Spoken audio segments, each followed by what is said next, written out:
Marcus Thompson pulled his jacket tighter as the rain poured down on the empty parking lot outside the grocery store. The weather had turned nasty quickly, and he was already running late to pick up his 8-year-old daughter Emma from her after-school program. His old Honda's windshield wipers struggled against the heavy downpour, squeaking with each pass across the glass. As a single father working 2 jobs, Marcus rarely had time for anything beyond the essentials. His days started at 5 a.m. with his maintenance job at the local hospital, followed by an evening shift at the warehouse. Between work and caring for Emma, every minute was accounted for. Tonight was no different. He had exactly 15 minutes to grab groceries before the store closed, then race across town to get Emma. He was fumbling with his keys when he heard it, a sound that made him stop dead in his tracks. Someone was crying, not just sniffling but deep, heart-wrenching sobs that cut through the sound of the rain. Marcus looked around the nearly empty parking lot, squinting through the darkness and precipitation. There, sitting on a concrete barrier near the store's entrance, was a woman in scrubs. Her shoulders shook as she wept, completely soaked by the rain. She seemed oblivious to everything around her, lost in whatever grief had consumed her. Most people would have kept walking, minded their own business, but Marcus wasn't most people. His mother had raised him better than that. "Excuse me, miss, are you okay?" Marcus called out, jogging toward her despite the rain soaking through his thin jacket. The woman looked up, startled. Even in the dim parking lot lighting, Marcus could see she was young, probably in her late 20s, with kind eyes that were now red and swollen from crying. Her dark hair was plastered to her face and her nursing scrubs clung to her small frame. She wore a hospital ID badge that read, Sarah Chen, RN, Pediatric Unit. "I'm sorry," Sarah said, quickly wiping her eyes. With the back of her hand, "I didn't mean to. I should probably go." She started to stand, but Marcus gently held up his hand. "Hey, it's okay. You don't have to apologize for being human." "Bad day?" Something in his voice, perhaps the genuine concern, or the way he didn't seem to be in a hurry despite the circumstances, made Sarah pause. She sank back down onto the concrete barrier and the tears started flowing again. "Bad doesn't even begin to cover it," she whispered, her voice barely audible over the rain. Marcus glanced at his watch. He was supposed to pick up Emma in 10 minutes, but something told him this woman needed help more than he needed to stick to his schedule. He pulled out his phone and quickly sent a text to Mrs. Rodriguez, the program coordinator, explaining he'd be a few minutes late. "Look, I don't know what's going on, but sitting out here in the rain isn't going to help anything," Marcus said, shrugging off his jacket and holding it over both of them as he sat down beside her. "I'm Marcus, by the way." "Sarah," she replied, accepting the shelter of his jacket gratefully. "And you're right, this is pretty stupid. I couldn't go home. I couldn't face my empty apartment after what happened today." Marcus waited patiently, sensing that Sarah needed to talk but wasn't sure how to begin.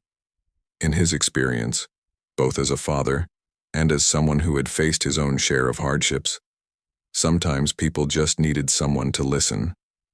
"I'm a pediatric nurse," Sarah continued, her voice steadier now. "I've been working at Children's Memorial for 3 years. I thought I was good at my job, thought I was making a difference, but today..." Her voice broke again. "Today was different?"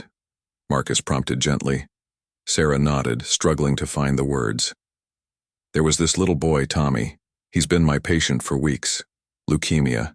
7 years old, same age as my nephew. His parents. They're good people, but they're so young, so scared. I've been working extra shifts, doing everything I could to help Tommy get better, to help his family cope." The rain continued to fall around them, but neither seemed to notice anymore. Marcus found himself drawn into Sarah's story, feeling the pain in her voice. Tommy's been responding well to treatment. His parents were so hopeful, so grateful. They kept thanking me, telling me I was like family to them. I started to believe that maybe I really was making a difference, that maybe this job was my calling. Sarah paused, taking a shaky breath. But today, everything went wrong. Tommy had a reaction to his medication, a severe one. It happened so fast. 1 minute he was laughing at a cartoon on his tablet, and the next, She couldn't finish the sentence. Marcus felt his heart sink. He thought about Emma, about how precious and fragile life could be, especially for children. I'm so sorry, Sarah. That must have been devastating. The worst part is I keep thinking about what I could have done differently. Maybe if I had noticed the signs sooner, maybe if I had been more careful with the dosage, maybe if I had. Sarah's words tumbled out in a rush, each one weighted with guilt and self-recrimination. Sarah, stop, Marcus said firmly but kindly. You can't blame yourself for everything that goes wrong. Sometimes bad things happen despite our best efforts. But his parents trusted me. They looked at me like I was some kind of hero, like I had the power to save their son. And I failed them. I failed Tommy. The tears came harder now, and Marcus could feel the depth of her anguish. As they sat together in the rain, two strangers brought together by circumstance and grief, Marcus realized that this encounter was about more than just offering comfort to a crying woman. There was something about Sarah's pain that resonated with him, something that reminded him of his own struggles as a single parent trying to do right by his daughter. He looked at his phone again. Emma would be wondering where he was. But somehow, he knew this moment was important not just for Sarah but for both of them. Marcus pulled out his phone and dialed Mrs. Rodriguez directly. Hi, it's Marcus Thompson. I'm running about 30 minutes behind for Emma pickup. Emergency situation. He looked at Sarah, who was trying to protest that he shouldn't change his plans for her. No, it's fine.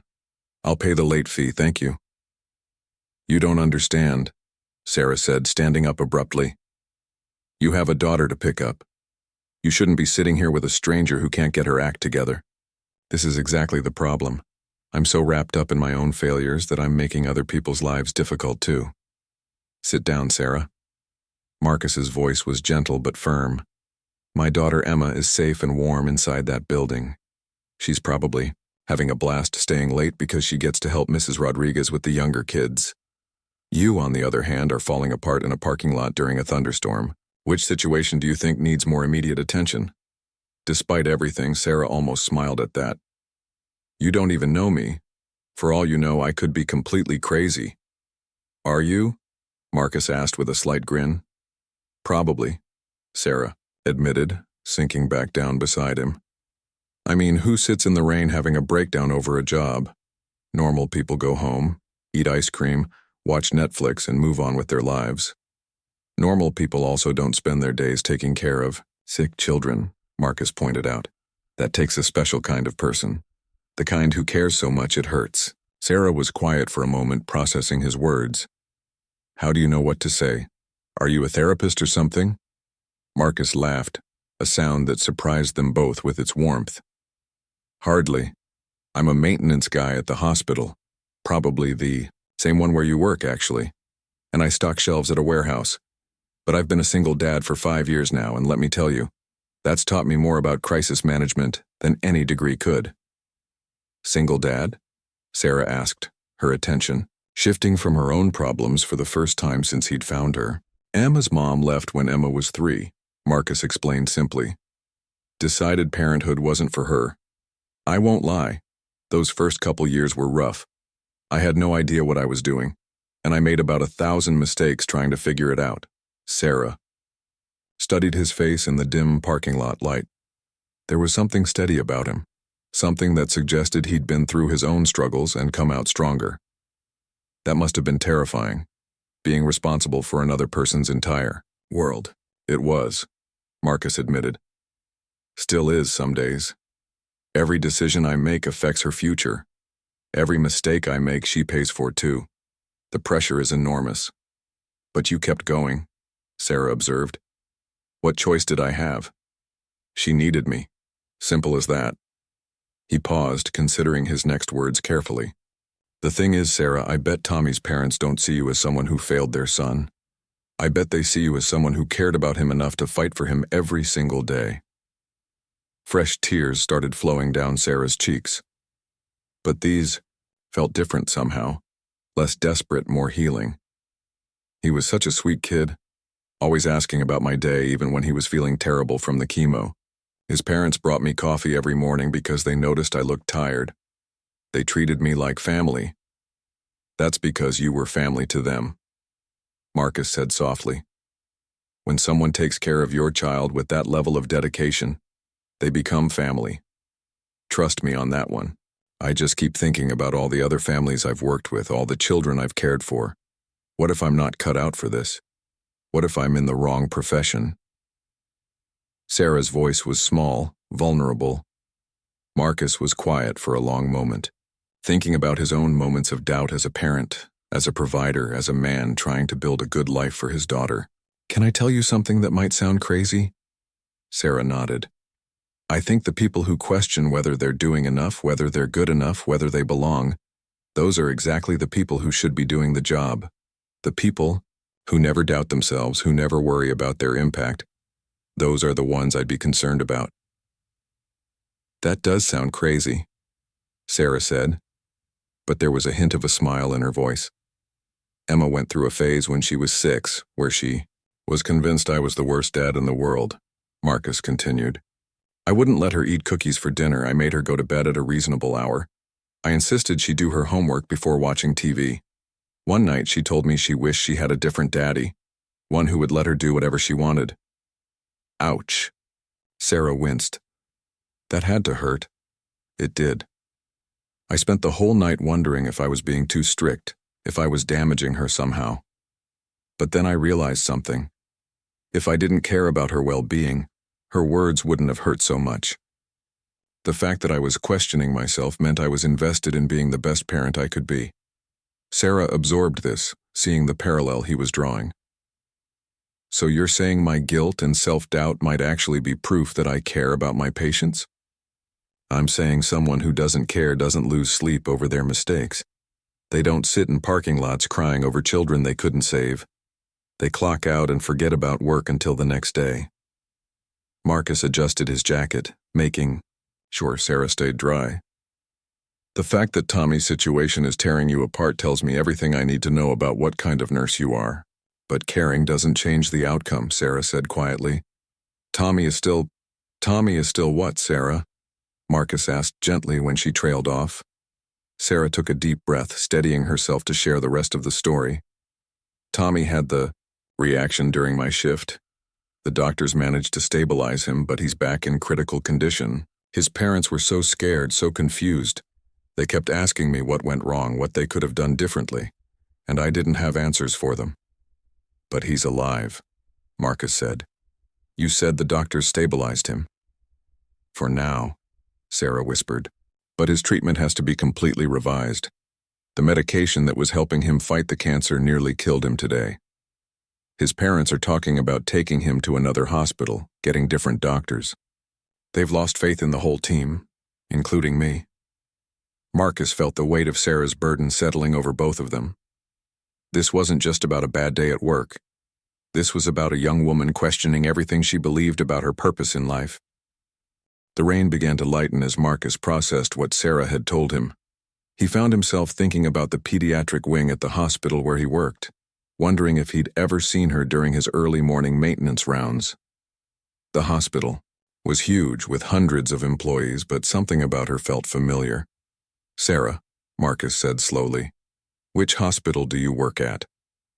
Children's Memorial downtown, she replied. Why? Marcus felt a chill that had nothing to do with the weather. I work there too. Maintenance department. I usually start my rounds in pediatrics around 6 a.m. Sarah looked at him more closely and suddenly her eyes widened with recognition. Wait, you're the maintenance guy who always waves at the kids through their windows, the one who draws smiley faces on the glass when you clean it. Guilty as charged, Marcus said with a small smile. I started doing that after Emma told me that being in the hospital must be scary for kids. She suggested I try to make them smile. The kids love you, Sarah said, and for the first time since he'd found her, there was genuine warmth in her voice. We have patients who specifically ask when the happy window man is coming around. There's this one little girl, Mia, who saves up knock-knock jokes all week just to tell you through the glass. Mia Rodriguez, Marcus said immediately. 7 years old, broken arm from falling off her bike. She's been in and out for complications with the healing process. You remember her name? Sarah said, surprised. I remember all their names, Marcus replied.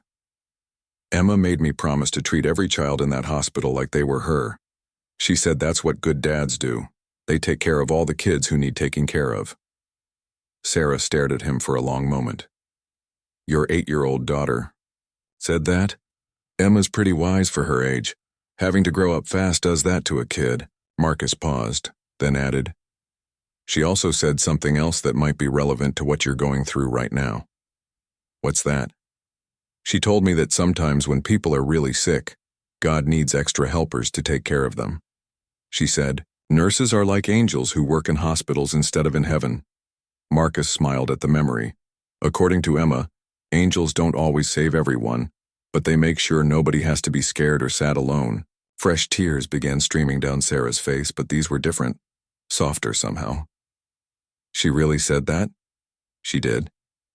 She also said that when angels feel sad about not being able to save someone, it just means their hearts are working right. Marcus shifted to face Sarah more directly. I think my 8-year-old daughter might understand something about your job that you're forgetting right now, which is that your job isn't to be perfect. Your job is to care, to try your best, and to make sure that families going through the worst experience of their lives know that someone is fighting alongside them. Sarah wiped her eyes with her sleeve. I don't feel much like an angel right now. I bet Tommy's parents would disagree with that, Marcus said gently. Tell me something. During the weeks you've been caring for Tommy, how many times did you stay late to check on him? How many times did you explain procedures to his parents when the doctors were too busy? How many times did you advocate for his comfort when he was in pain? Sarah thought about it. I don't know. I just did what needed to be done. That's exactly my point, Marcus said. You did what needed to be done, even when it wasn't officially your job, even when you weren't getting paid extra for it, even when it meant sacrificing your own time and energy. That's not something you can teach someone, that comes from the heart. But it wasn't enough, Sarah whispered. Says who? Marcus challenged. Sarah, think about this logically for a minute. Tommy had a bad reaction to medication. That's a known risk with cancer treatment, isn't it? The doctors and pharmacists calculated the dosage, not you. The medication was approved by oncologists who specialize in pediatric cancer, not you. Tommy's body reacted unexpectedly to a treatment that was designed to save his life. How is any of that your fault? Sarah was quiet for a long moment, considering his words. I guess I've been so focused on feeling responsible for everything that goes wrong. I forgot that I'm just one person on a team of people trying to help. Exactly. And from what I've observed during my morning rounds, you're a pretty important person on that team. Marcus pulled out his phone to check the time, then looked back at Sarah. Can I ask you something? Sure. What made you want to be a pediatric nurse in the first place? Sarah smiled for the first time since he'd found her. My little brother, he was born when I was 16 with a heart defect, spent the first year of his life in and out of the hospital. I watched the nurses take care of not just him but my whole family. They explained things to my parents when the doctors used words we didn't understand. They held my mom when she cried. They celebrated with us when he hit milestones. They made the scariest time in our lives bearable. And where is your brother now? Marcus asked, though he suspected he already knew the answer from the joy in her voice. He just started 2nd grade. He plays soccer, rides his bike, drives my parents crazy with his endless questions about everything. He's completely healthy and has no memory of those early hospital stays. Sarah's smile grew wider. He wants to be a doctor when he grows up, because he says doctors and nurses are superheroes who save people. Sounds like those nurses succeeded in their mission, Marcus observed. They did more than save his life, Sarah said, understanding dawning in her voice. They saved our whole family from falling apart during the crisis. They gave us hope when we didn't think we had any left. And now you're doing the same thing for other families, Marcus pointed out. Tommy's parents may be scared right now, and they may need to explore other options for his treatment, but I guarantee you they'll never forget the nurse who fought for their son, who treated him like he was her own family. Sarah looked at Marcus with newfound appreciation.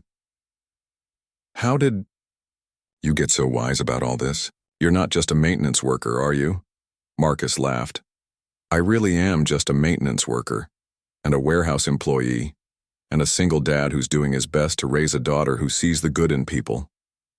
He stood up and offered Sarah his hand. But I've also learned that wisdom doesn't come from degrees or job titles. It comes from paying attention to life and caring about the people around you. Sarah accepted his hand and stood up beside him. The rain had stopped completely, now, and the parking lot lights reflected off the wet pavement like stars.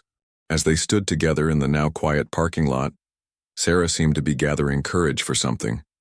She looked at Marcus with an expression that was part gratitude, part uncertainty, and part fear. Marcus, there's something else I need to tell you, she said quietly. Something I haven't told anyone at the hospital, not even my supervisor. Marcus waited patiently, recognizing the tone of someone who was about to share something deeply personal.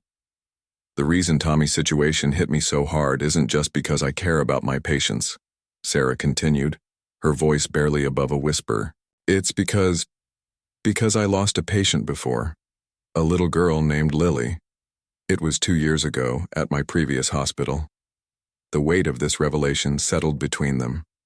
Marcus understood now why Sarah's guilt seemed so overwhelming, why she was questioning everything about her career and her abilities. What happened with Lily? He asked gently. Sarah took a shaky breath. She was 6 years old, admitted for what should have been routine surgery to remove her appendix. Everything went perfectly in the operating room. I was assigned to her post-op recovery. She was such a bright, funny kid. She kept telling me jokes and asking if I had any kids of my own. Sarah paused, lost in the memory. The surgery was on a Friday afternoon. Lily was supposed to go home on Sunday. Her parents had brought her favorite stuffed animal and books to read together. They were so relieved that the worst was over. But something went wrong, Marcus said softly. Saturday night, during my shift, Lily developed complications. Her blood pressure dropped suddenly, and she started having trouble breathing. I called the on-call physician immediately, but he was delayed with an emergency in the ER. I did everything I could, followed every protocol, administered the medications I was authorized to give, monitored her vitals constantly. Sarah's hands were shaking now as she relived that night. But it wasn't enough. By the time the doctor arrived, Lily was in cardiac arrest. We tried to resuscitate her for over an hour. Her parents stood outside the room holding each other, trusting that we would bring their baby back to them. Marcus felt his heart breaking for both Sarah and for Lily's family. Sarah, I'm so sorry. She died at 3:17 a.m., Sarah continued, her voice mechanical now, as if reciting facts helped her get through the telling. The autopsy later showed that she had a rare allergic reaction to one of the post-surgical medications, something that occurs in less than 1% of patients, something that couldn't have been predicted or prevented. But you blamed yourself. Anyway, Marcus said, understanding flooding over him. How could I not? I was her nurse. I was responsible for watching for complications. Maybe if I had noticed something sooner. Maybe if I had pushed harder for the doctor to come immediately. Maybe if I had... Sarah trailed off, the familiar spiral of self-blame taking over. Sarah, stop, Marcus said firmly. You just said it, yourself. This was a rare allergic reaction that couldn't have been predicted or prevented. You followed protocol. You called for help. You did everything right. But she still died on my watch, Sarah whispered. And her parents, the look in their eyes when we had to tell them. I'll never forget it. They trusted me to keep their daughter safe, and I failed them. Marcus was beginning to understand the true depth of Sarah's pain. This wasn't just about Tommy's reaction to his medication. This was about a young nurse carrying the weight of a tragedy that was never her fault to begin with. What did you do after Lily died? He asked. I took a leave of absence. Went home to my parents for a month. I was going to quit nursing altogether, but my brother, the one I told you about who had the heart problems as a baby, he convinced me not to. What did he say? Sarah smiled sadly at the memory.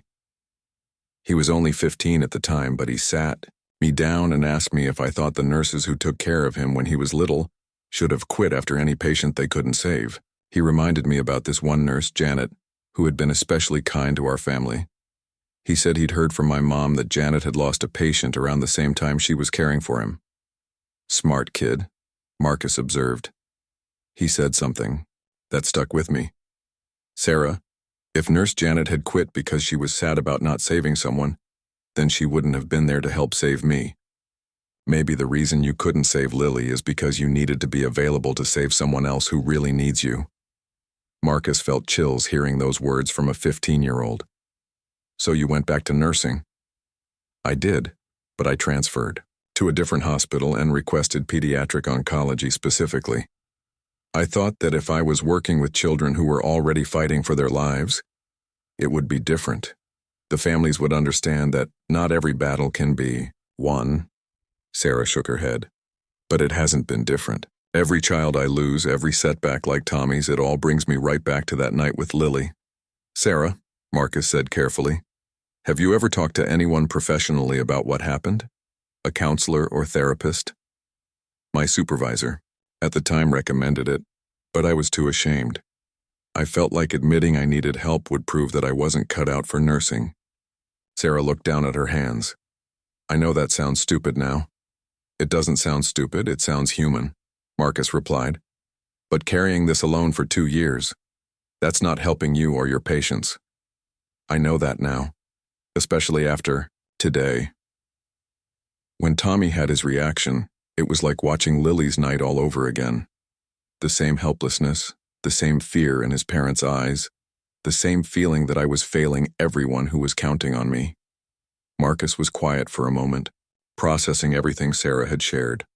Finally, he said, Can I tell you what I think happened today? Sarah nodded. I think you saw a child in crisis, and instead of just doing your job and nothing more, you threw everything you had into trying to save him. I think you drew on every skill, every instinct, every ounce of caring you possessed because you weren't just thinking about Tommy, you were thinking about Lily too. You were determined not to lose another child on your watch. But that's exactly the problem, Sarah protested. I'm so focused on the past that I can't think clearly in the present. Or, Marcus suggested, you're so committed to honoring Lily's memory by being the best nurse you can be that you're holding yourself to impossible standards. Sarah, what would happen if you started thinking about Lily differently? What do you mean? What if instead of seeing her death as your failure, you saw it as her gift to you? What if losing Lily made you more compassionate, more vigilant, more dedicated to the children you care for now? What if her death gave meaning to every life you've been able to touch since then? Sarah stared at Marcus as if he had just spoken in a foreign language. You want me to think of Lily's death as a gift? Not her death, Marcus clarified quickly. Her impact on who you became afterward. Sarah, grief changes us. Loss changes us, but we get to decide whether it makes us bitter or better. I don't understand how losing a 6-year-old could ever be considered a good thing, Sarah said, an edge of defensiveness creeping into her voice. Marcus chose his words carefully. When Emma's mom left us, I was devastated. I felt like a complete failure as a husband and father. For months I was angry at the world, angry at her, angry at myself. I was so focused on what I had lost that I couldn't see what I still had. What changed? Sarah asked. Emma did.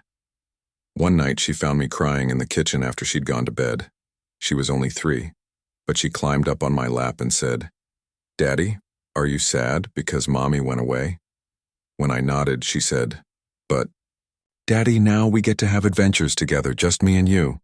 Sarah felt her throat tighten at the image of a 3-year-old comforting her heartbroken father. That's when I realized that Emma's mom leaving wasn't just an ending. It was also a beginning. If she had stayed, if our marriage had limped along unhappily, Emma might have grown up thinking that was what love looked like. Instead, she's growing up seeing that sometimes life gives you challenges that make you stronger and more capable than you ever thought possible. But that's different, Sarah protested. Emma's mom chose to leave. Lily didn't choose to die. You're right. It is different. But the principle is the same. We can't change what happened, but we can choose what it means going forward. Marcus paused, then asked, Sarah, how many children have you cared for since Lily died? Sarah thought about it. I don't know exactly. Hundreds, probably. And how many of those children and families were better off because of the nurse you became after losing Lily? The nurse who pays extra attention to post-surgical complications? The nurse who stays late to comfort scared parents? The nurse who fights for her patients like they're her own family? Sarah was quiet for a long moment, considering this perspective she had never allowed herself to explore. I never thought about it that way. I bet Tommy's parents have thought about it that way. Even after today's setback, Marcus said. I bet if you asked them, they would tell you that having you as Tommy's nurse made the scariest time in their lives more bearable. But what if Tommy doesn't make it? Sarah whispered, voicing her deepest fear. What if I lose him too? Then you'll grieve for him the same way you've grieved for Lily, Marcus said honestly. And it will hurt because you care. But it won't mean you failed him. It will mean you loved him enough to fight for him until the very end. Sarah felt something shifting inside her, like a heavy door that had been locked for 2 years, was finally beginning to open. I've been so afraid of losing another patient that I forgot why I became a nurse in the first place, which was to be the person I needed when my family was scared and hurting, Sarah said, the memory of those early hospital days with her brother flooding back. To help families hold on to hope when everything feels hopeless. And have you been that person? Marcus asked.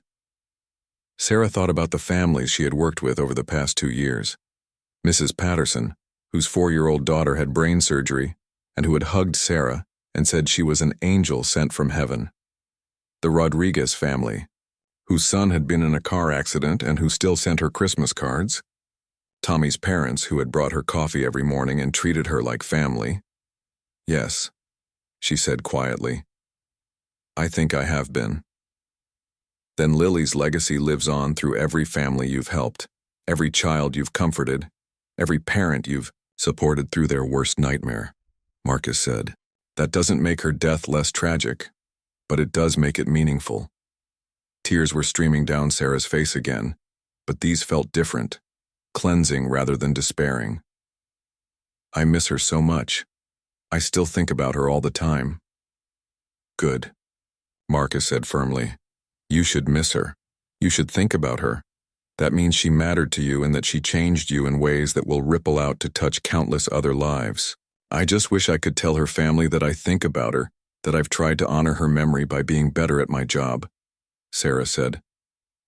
Marcus was quiet for a moment, then said, Maybe you can. What do you mean? Have you ever considered reaching out to them? Not to reopen old wounds, but to let them know that Lily's impact on your life has made you a better nurse for other children? Sarah looked shocked. I couldn't do that. What if it makes their grief worse? What if they blame me for what happened? What if they don't? Marcus countered gently. What if they've been wondering about you too? What if knowing that Lily's death led to better care for other children would bring them some comfort? Sarah had never considered this possibility. In her mind, she was the nurse who had failed their daughter, someone they would want to forget. But what if Marcus was right? What if they had wondered about her, worried about her, hoped that she was okay? I don't know if I'm brave enough for that, Sarah admitted. You don't have to decide tonight, Marcus said, but maybe something to think about as you move forward. They stood in comfortable silence for a few moments, both processing the weight of everything that had been shared. Finally, Sarah said, Marcus, I need to ask you something. Anything. Why did you stop to help me tonight? Most people would have just kept walking. Marcus smiled. Because 5 years ago, when Emma's mom left and I was falling apart, a stranger sat with me in a different parking lot and listened to me pour out my heart. She didn't try to fix everything or give me easy answers. She just reminded me that I wasn't alone, and that sometimes the worst moments in our lives are actually doorways to becoming who we're meant to be. What happened to her? The woman who helped you? Sarah asked. I never saw her again. I don't even know her name. but her kindness changed the trajectory of my life and Emma's. She showed me that sometimes being helped by a stranger teaches you how to help strangers. Marcus looked at Sarah meaningfully. Tonight you needed someone to sit with you in the rain. 5 years from now, maybe you'll be the one sitting with someone else who's falling apart, helping them see that their pain can have purpose.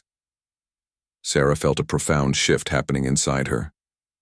The crushing weight of guilt she'd been carrying for 2 years wasn't disappearing entirely, but it was transforming into something else. A sense of responsibility, yes, but also a sense of mission. I want to go back to the hospital, she said suddenly. Tonight? Marcus asked, surprised. Not to work, just to check on Tommy, to be there for his parents. Even if they decide to transfer him to another hospital, even if they've lost faith in the medical team, I want them to know that someone who cares about their son will be there. Sarah paused, then added, and I think I want to call that counselor my old supervisor recommended. It's time to stop carrying this alone. Marcus felt a surge of pride and hope for this brave young woman who had somehow found her way back to her purpose in the middle of a parking lot during a thunderstorm. That sounds like exactly the right thing to do. Will you walk with me to my car? Sarah asked. I'm parked on the other side of the lot. Of course, Marcus said. But first, I need to go get Emma. She's probably wondering if I got abducted by aliens or something. As they walked toward the community center where Emma was waiting, Sarah said, Marcus, can I ask you something else? Sure. Would you mind if I met Emma sometime? I'd like to thank her for having such a wise dad and for teaching him how to help people like me. Marcus grinned. She would love that. And I have a feeling you two would get along great. She's always asking me about the nurses at the hospital and whether they're taking good care of themselves while they take care of everyone else. She sounds amazing. She is. She's also probably going to ask you about 100 questions about what it's like to be a nurse, because lately she's been saying she wants to be a nurse when she grows up, so she can help sick kids feel better. Sarah felt her heart swell. Maybe I could arrange for her to visit the pediatric unit sometime, show her what nurses really do, if that's okay with you. That would be incredible, Marcus said. She would be over the moon. As they reached the community center, Sarah could see through the windows that Emma was indeed helping Mrs. Rodriguez with some of the younger children, reading them a story while they waited for their parents. She was a beautiful little girl with her father's kind eyes and an animated way of storytelling that had her young audience completely captivated. She's going to be an amazing nurse someday, if that's what she chooses, Sarah said, watching Emma through the window. She's going to be amazing at whatever she chooses, Marcus replied with the quiet confidence of a father who knew his daughter's heart. But I think she'd be especially good at nursing. She has this gift for making people feel better just by being around them, Sarah smiled. I wonder where she gets that from. Marcus looked at her with surprise. What do you mean? Marcus, you found me at my lowest point tonight and somehow helped me remember who I am and why I do what I do. You helped me see that my worst failure might actually be the source of my greatest strength. That's not a common gift. Marcus, you found me at my lowest point tonight and somehow helped me remember who I am and why I do what I do. You helped me see that my worst failure might actually be the source of my greatest strength. That's not a common gift. Before Marcus could respond, Emma spotted him through the window and came running outside. Daddy, Mrs. Rodriguez said you had an emergency. Is everything okay? Everything's fine now, sweetheart, Marcus said, scooping Emma into a hug. Emma, I'd like you to meet my friend Sarah. She's a nurse at the hospital where I work. Emma's eyes lit up with interest and excitement. Really? You take care of sick kids? I do, Sarah said, kneeling down to Emma's level. And your dad tells me you might want to be a nurse someday too. Maybe, Emma said, suddenly shy. Daddy says nurses are like angels who work in hospitals instead of heaven. Sarah shot Marcus a look of surprise and delight. Your daddy is very wise, and you know what? I think he might be right about that angel thing. Do you like being a nurse? Emma asked with the directness that only children possess. Sarah considered the question seriously. You know what, Emma? Sometimes being a nurse is the hardest job in the world. Sometimes kids get sicker instead of better, and that makes me very sad. But other times I get to help families through scary times, and I get to be there when children get well enough to go home. Those moments make all the hard parts worth it. Emma nodded solemnly as if she understood more than her 8 years should allow. Daddy says that the best jobs are the ones that matter, even when they're hard. Your daddy is right about a lot of things, Sarah said, standing back up and meeting Marcus's eyes with a look of gratitude and newfound hope. 3 weeks later, Marcus was making his usual morning rounds in the pediatric wing when he noticed something different in room 314. Tommy Chen was sitting up in bed, completely bald from his chemotherapy, but with bright, alert eyes. His parents sat on either side of his bed, and standing near the window adjusting the blinds to let in the morning sunshine was Sarah. Marcus, Tommy called out, recognizing him from his previous window visits. Look, I can sit up by myself today. That's fantastic, Tommy, Marcus said, stepping into the room. You're looking much stronger than the last time I saw you. Sarah turned from the window with a smile that Marcus barely recognized. Gone was the haunted, guilt-ridden expression he remembered from that rainy night. In its place was something peaceful, purposeful, and genuinely joyful. Good morning, Marcus, she said warmly. Tommy was just telling me he's been saving up jokes to tell you through the window, but since you're here in person, maybe he could tell you one now. Tommy's face lit up with excitement. Okay, here's a good one. Why did the cookie go to the doctor? I don't know. Why? Marcus asked, playing along with enthusiasm. Because it felt crumbly, Tommy announced, dissolving into giggles at his own joke.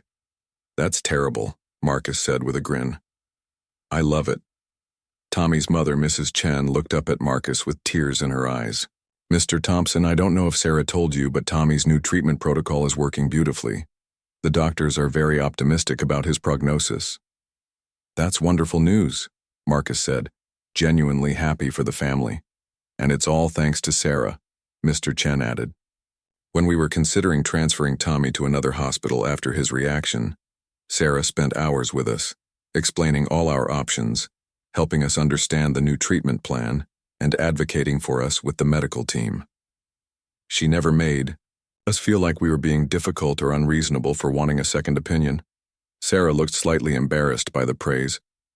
I just did what any nurse would do. No, you didn't, Mrs. Chen said firmly. You went above and beyond. You called specialists at other hospitals to get their input on Tommy's case. You arranged for us to speak with families who had been through similar situations. You stayed with us during that first night when we were so scared about the new medications. You made us feel like Tommy wasn't just another patient to you, Mr. Chen added. You made us feel like he was your own family. Marcus caught Sarah's eye, and they shared a look of understanding. She had found her way back to being the nurse her brother had inspired her to become, the nurse who saw beyond the medical condition to the scared family that needed support and advocacy. After chatting with Tommy for a few more minutes and promising to continue the window wave visits, Marcus stepped out of the room with Sarah. He's doing really well, Sarah said as they walked down the hallway together. And so are you, Marcus observed. You look different. Happier. Sarah smiled. I feel different. That conversation we had in the parking lot changed everything for me. I started seeing a counselor the very next week. How's that going? It's hard work, but good work. I'm learning to separate my genuine care for my patients from the unhealthy guilt I've been carrying. And I'm learning that Lily's death doesn't have to define my career. It can inform it instead. They paused near the nurses' station, where several of Sarah's colleagues waved good morning to both of them. There's something else, Sarah said, lowering her voice slightly. I reached out to Lily's parents. Marcus felt his heart skip a beat. You did? How did that go? It was scary at first. I wrote them a letter explaining that I thought about Lily often, and that losing her had made me a more dedicated nurse to other children. I wasn't sure if I should send it, but my counselor encouraged me to trust my instincts. What happened? Sarah's eyes filled with happy tears. They wrote back. They said they had wondered about me too, worried that I blamed myself for what happened. They told me that they never blamed me, that they knew I had done everything possible to save Lily, and they said that knowing her death had led to better care for other children brought them comfort. That's incredible, Sarah. They asked if I would be willing to meet them sometime just to talk about Lily and share memories of her. They said it would mean a lot to them to know that someone else remembered her and thought about her. Sarah wiped her eyes. We're having coffee next weekend. Marcus felt overwhelming pride for this brave woman who had turned her deepest pain into a source of healing, both for herself and for others. There's more, Sarah continued, her excitement growing. I talked to my supervisor about starting a support group for healthcare workers who have lost patients. She loved the idea and gave me approval to develop a program. We're partnering with the hospital's employee assistance program to offer counseling and peer support. Sarah, that's amazing. How many people do you think you'll be able to help? I don't know, but I hope it's a lot. I've realized that almost every nurse, doctor, and healthcare worker I know has a Lily story, a patient they couldn't save who haunts them. We all carry this guilt alone, and we don't have to. Marcus shook his head in wonder. 3 weeks ago, you were sitting in the rain convinced you should quit nursing. Now you're creating programs to help other healthcare workers heal. That's quite a transformation. I had a good teacher, Sarah said with a meaningful smile. Someone who helped me see that my worst moment could become my greatest source of strength. Emma's going to be so excited to hear about Tommy, Marcus said. She asks about him every day. Speaking of Emma, are you still okay with her visiting the unit next week? I've arranged for her to shadow me for a few hours, see what nursing is really like. She's been counting down the days, Marcus laughed. She's already practicing her bedside manner on her stuffed animals. She's going to be a natural, Sarah said. Kids with that kind of empathy and courage usually are. As they reached the end of Marcus's maintenance route, Sarah said, Marcus, can I ask you something? Always. That woman who helped you 5 years ago, the one who sat with you when Emma's mom left. Do you think she knows what impact she had on your life? Marcus considered this. Probably not. But that's okay. I think the best kind of help is the kind you give without expecting anything in return, without even knowing if it worked. I want to be that kind of person, Sarah said quietly. Not just as a nurse, but as a human being. I think you already are, Marcus replied. Tommy's family certainly thinks so, and I suspect that support group you're starting is going to help more people than you can imagine. As Sarah headed back to check on her patients and Marcus continued, with his morning rounds, both of them carried with them the quiet satisfaction of lives that had been transformed by a simple act of kindness on a rainy night. That evening, as Marcus tucked Emma into bed, she asked her usual question. Daddy, did you see any sick kids today who needed extra smiles? I did, Marcus said, sitting on the edge of her bed. I saw Tommy, the little boy I told you about. He's getting much better, and he told me a joke that I think you'd like. Emma giggled as Marcus repeated Tommy's cookie joke. Then she grew more serious. Daddy, is Nurse Sarah happy now? You said she was very sad when you met her. She's much happier now, sweetheart. She remembered why she loves being a nurse, and she's helping other nurses who were feeling sad too. Good, Emma said with satisfaction. I knew you would help her feel better. You're good at helping people remember the good things about themselves. As Marcus turned off Emma's light and kissed her goodnight, he reflected on how much had changed since that rainy evening 3 weeks ago. A chance encounter with a crying nurse had reminded him that kindness has a ripple effect, that helping one person heal can ultimately touch countless other lives. In the pediatric wing of the hospital, Sarah was finishing her shift, checking on each of her young patients one last time. As she said goodnight to Tommy, who was sleeping peacefully with his favorite stuffed animal, she thought about Lily and felt for the first time in 2 years that she was honoring her memory in exactly the right way.